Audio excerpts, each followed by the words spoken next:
Informal science education takes place every day, in your backyard, in front of a tree, or at exhibits, galleries, and museums. How informal science education, ISE, has included people with disabilities is the topic of this video. ISE is for everyone, and we want to make sure that everyone can participate fully. By Diana Steller, SMED 760, Informal Science Education.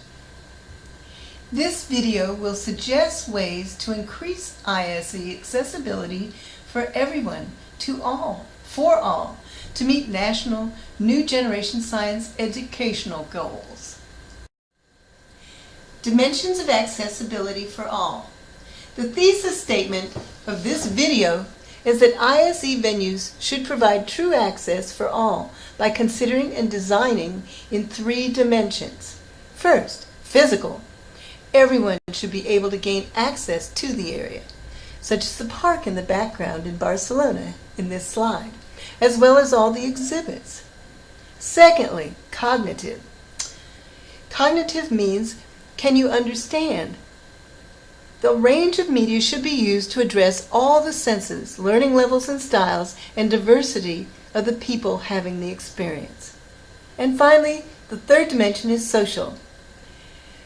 Informal science education is out in a social arena. The environment should be safe, welcoming, and conducive to discussions and interactions to deepen learning. Physical access. First, let's look at the concept of universal design, which is the design of products and environments to be used by everyone. You have to be able to get to the exhibit or the museum. Can everyone move around safely once they've gotten there and interact with everything? Are there a variety of media used that all can perceive the message? To do this, you have to look at assistive technologies and accommodations and modifications for all people.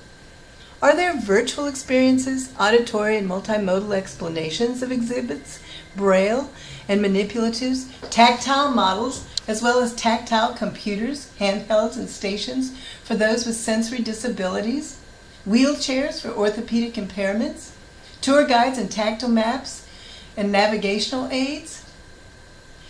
Also, are the activities themselves designed for everybody? Are the exhibits designed for manipulation and use by all? Are there adequate tour guides, multimedia directions, multimedia navigational aids, etc., so that someone can be there to tell you and show you where to go and how to do the things? Are there hard surface pathways, ramps, wide doors, adequate turning areas, and space for wheelchairs and guide dogs? Multimedia and multimodal, including all senses in every experience, would make it possible for people even missing some senses to take part, because everyone's group's needs should be met. Cognitive access. There's a concept called universal design, which is the design of products, environments to be used by everybody. First, you have to be able to get to the museum or exhibit. You should also have pre-training videos and materials so that all the terms likely to come up at the exhibit will be known beforehand, so that you can concentrate on just having a good time and learning once you're at the exhibit, not trying to learn a whole bunch of new terms. There should be careful explanation of the learning goals and discussion and self-explanations before you go.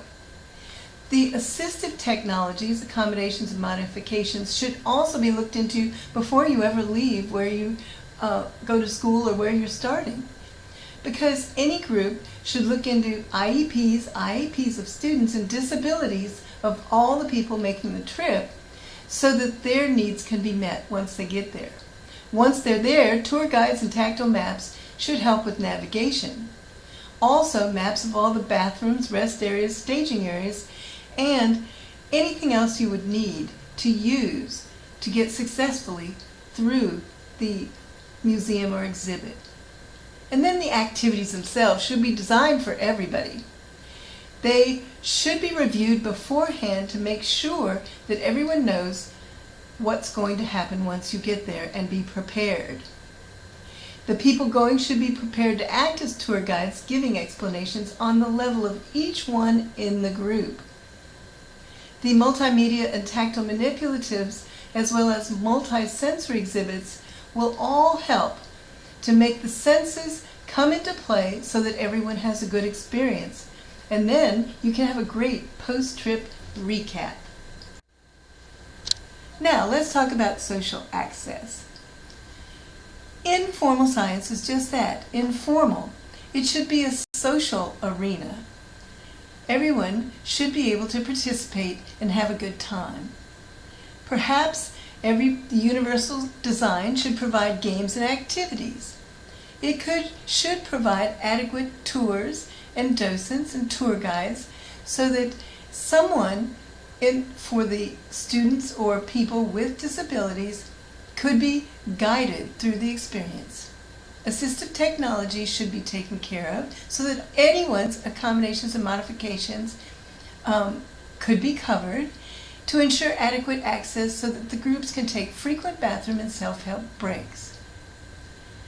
Activities should be designed for everyone, and they should be provided with accessible water stops, restaurants, food that is able to be eaten and accessed by all, and have open, comfortable places with low traffic to drink, eat, and talk. There should be provided environments to make sure that the small groups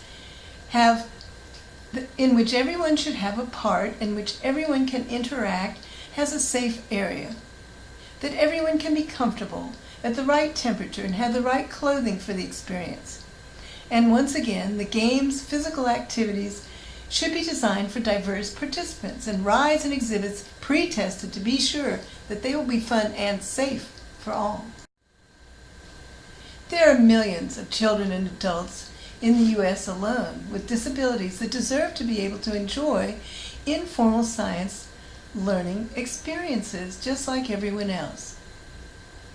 What does the prior work about this tell us about actions that should be taken into the future? Well, while there are numerous examples of museums and exhibits around the country that have already put in the design things that have been mentioned in this video, some haven't. So it would be nice if there were public service announcements, congressional debate, and law enacted so that people everywhere could access all these exhibits. And there should be more research like that of Reich, who found that, for instance, the buttons on a computer kiosk, while successful for some, was situational. It wasn't successful for everybody, which leads to the conclusion that more needs to be known on the ground for successful ISE accessibility. There is a bright outlook for diverse groups of ISE users. Having spent time in a wheelchair myself, I can't wait to wheel into the informal science education future. Thank you. Here are some references that you can look into for those locations that have already added accessibility and the laws and other information you might need about inclusion in ISE.